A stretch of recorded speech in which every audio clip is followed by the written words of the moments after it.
Welcome to the Kenyawananim Notam movement, the KWM podcast. Glad to be here. Today, we're embarking on a deep dive, really getting into something quite, well, fascinating. It's a bold vision for change in Kenya, presented by the KWM itself. That's right. And our mission for this deep dive is to explore the core arguments, the insights from their article. The one titled, Why Miguna Miguna Could Be Kenya's Best President, A Vision for Change. Exactly. We want to cut through, the usual noise and really get to the essence of the case they're making. Give you a clear overview. That's the goal, to extract the most important nuggets of knowledge from this specific source. So you get a comprehensive and hopefully engaging picture. We'll be unpacking the unique qualities, the experiences the KWM highlights, helping you understand precisely why they believe Miguna Miguna stands out. Why they see him as a potentially transformative leader for Kenya. Yeah, getting to the heart of what the KWM is proposing. Now, you might already know Miguna Miguna as, well, a figure who sparks debate, let's be honest. He certainly does. A controversial figure for many. But this deep dive aims to go beyond just the headlines. The KWM suggests his potential to lead Kenya to unprecedented heights is, in their view, undeniable. A strong claim. It is. So the big question we're exploring for you today is, what exactly makes him stand out in their view? What's the unique blueprint for leadership they're actually proposing? Where do they start building that case? Right off the bat, the KWM article makes a powerful opening argument. It says Miguna's unique life story. It isn't just biography. Okay. It's presented as the very blueprint for a different kind of leadership. So his life is the model. Kind of. It argues that his relentless determination, his sharp intellect, and that unshakable resolve fundamentally distinguish him from the political norm in Kenya. Interesting framing. How do they elaborate on him being, this different kind of leader? Well, what's truly fascinating is how the KWM frames his uniqueness. They see him as a consistent voice of dissent. Okay, a challenger. Exactly. Someone who is constantly challenging the status quo. Unlike, they imply, many entrenched political figures who sort of become part of the system. Right, absorbed by it. Miguna's entire political journey, they argue, is defined by defiance. Defiance. Strong word. It is. And it's not just about being an outsider.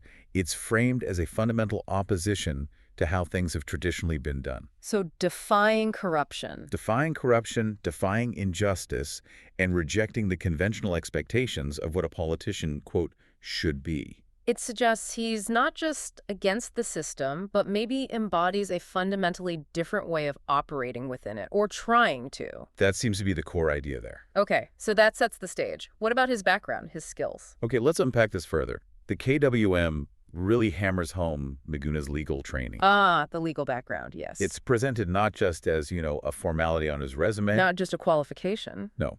They position it as the cornerstone of his sharp intellect and his deep commitment to justice. So how does the article connect that legal acumen to, effective governance for the actual people? Well, the source makes it quite clear that his legal background gives him a unique lens, a specific way to view governance. Okay. The KWM's core belief, as presented, is that he truly understands that governance should work for the people, not the other way around. That's a fundamental principle often stated, but maybe not always practiced. Precisely. And they contrast this with politicians who might manipulate systems for personal gain. The article emphasizes his global education, his exposure. Right, he spent time abroad. Yes, noting it gives him insights into how democracies can thrive and the lessons to avoid when they falter. Practical lessons, not just theory. They specifically point to his time in Western democracies, where he has seen governance at its best. They really stress that his knowledge is not just theoretical, but practical. Gained through years of firsthand observation, seeing different political systems up close. Exactly. And this practical understanding of strong, people-centric democratic systems is presented by KWM as a distinct advantage for Kenya. Okay, that makes sense. A different perspective. Now, this is where, for me, it gets particularly interesting. The article states that his rise to prominence wasn't about aligning with political elites, cozying up to the powerful. Which is often the path, isn't it? Often. Instead, they say it was through a fearless stance against the powerful political establishment. It really hones in on his unwavering position against corruption. Ah, the anti-corruption fight. That's central to his image, isn't it? Absolutely. And the KWM article makes it central to their argument. What makes this stance so crucial for them? Well, it's a defining characteristic they emphasize repeatedly. They cite examples of his consistent stance, whether he was advising Raila Odinga back in the day, Right. or directly challenging Kenya's ruling class. The article notes he has consistently raised his voice against corruption and mismanagement. So a long track record on this. That's the argument. The KWM's point is that his refusal to compromise on issues of national importance is precisely what Kenya needs at its helm. Someone unbending on that front. Yes, someone who places integrity above political maneuvering. In a country where, as the article sort of implies, there's widespread fatigue with self-serving leadership, Understandable fatigue. his approach is described as refreshingly candid. He apparently speaks the truth regardless of political consequences. That's a bold claim. It is, and they followed up by saying his allegiance is to Kenya, not any political party or individual. So country over party. Or personality. That's a message. It suggests his leadership isn't about seeking popularity. It's about making the tough decisions for the greater good, even when those decisions are unpopular. Okay. So consistency, a strong legal mind, fierce anti-corruption stance. What about that international experience? You mentioned Canada. Right. How does the KWM see that fitting into the picture for Kenya's future? They highlight it as key, suggesting it gives him a broader perspective than maybe most Kenyan politicians. That global perspective is presented as absolutely critical in the article. His time in Canada, for example, is cited as having profoundly shaped his understanding of governance, highlighting the importance of transparency, institutional strength, and fair policies. Things he saw working differently there, perhaps. Okay. And the KWM presents this in stark contrast to what they describe as the often insular political systems in Kenya that rely on personal loyalties and backdoor deals. So a different model entirely. Exactly. The article suggests that Miguna's global experience offers a refreshing contrast that could revolutionize how Kenya is governed. He understands, they argue, that strong institutions free from political interference are the key to Kenya's success. Building the foundations. Precisely. So his leadership, in their view, wouldn't just confront corruption reactively, it would proactively work to ensure the systems work to benefit the people. Creating a fair and transparent environment for all Kenyans. That's the vision, building a resilient, equitable foundation for the country. It's a compelling argument. Yeah. But what truly sets him apart, according to the KWM, they keep coming back to his consistency. Yes, that steadfastness. This idea that he remained true to his principles. How does his track record, maybe beyond just challenging the political establishment, exemplify this consistency they talk about? Well, the KWM makes a very strong case here. They argue that while many Kenyan leaders have veered off course, perhaps, in pursuit of personal power or influence, The common narrative. Miguna has remained steadfast in his principles. Yeah. His track record, they say, proves he hasn't been swayed by the temptations of power or popularity. So resistant to those pressures. That's the claim. So his leadership, as envisioned by the KWM, would be defined by his commitment to his ideals, uncompromising and unwavering. Okay. And beyond challenging elites, does the article mention other areas? Oh, yes. It highlights his consistent advocacy for broader issues like social justice, economic empowerment, and education. So it's not just about tearing down, but also building up. Exactly. This connects directly to concrete areas of focus under his potential leadership, as described in the source. Uplifting the youth, strengthening the healthcare system, and ensuring an economy that benefits all citizens, not just a select few. A vision for broad societal improvement, then. That's how it's presented, yes. The article also vividly describes him as someone who has faced just numerous challenges. Exile, personal attacks, intense political opposition. He certainly has. It's been very public. But, they argue, he has never wavered. The KWM places significant emphasis on his resilience. Why is this specific quality, resilience in adversity, presented as such a crucial asset? That's a really important point they make.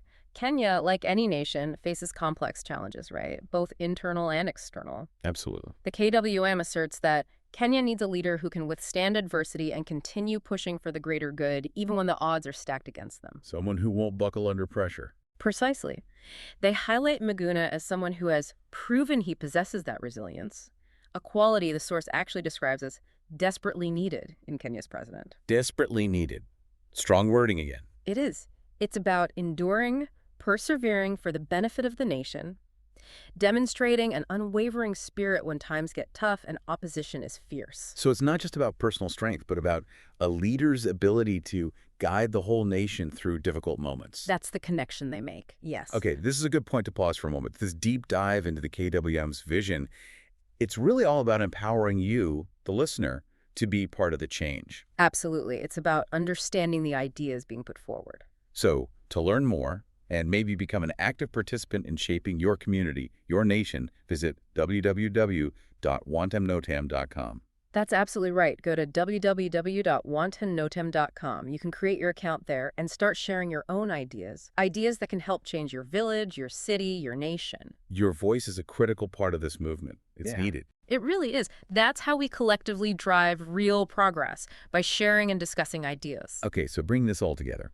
The KWM article presents a very clear, quite compelling call for change. It does.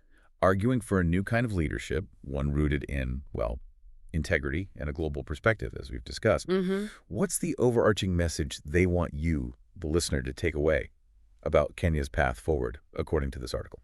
I think the KWM's final argument, the big takeaway, is that if Kenya is to move forward meaningfully, significantly, it needs a leader unafraid to challenge the system. Back to that defiance. Yes, someone who is willing to take the difficult steps necessary for long-term prosperity. They powerfully reiterate that combination we talked about, his no-nonsense approach to governance. Right. Paired with his strong legal background, global experience, and unwavering commitment to justice. All the elements we've unpacked. Exactly.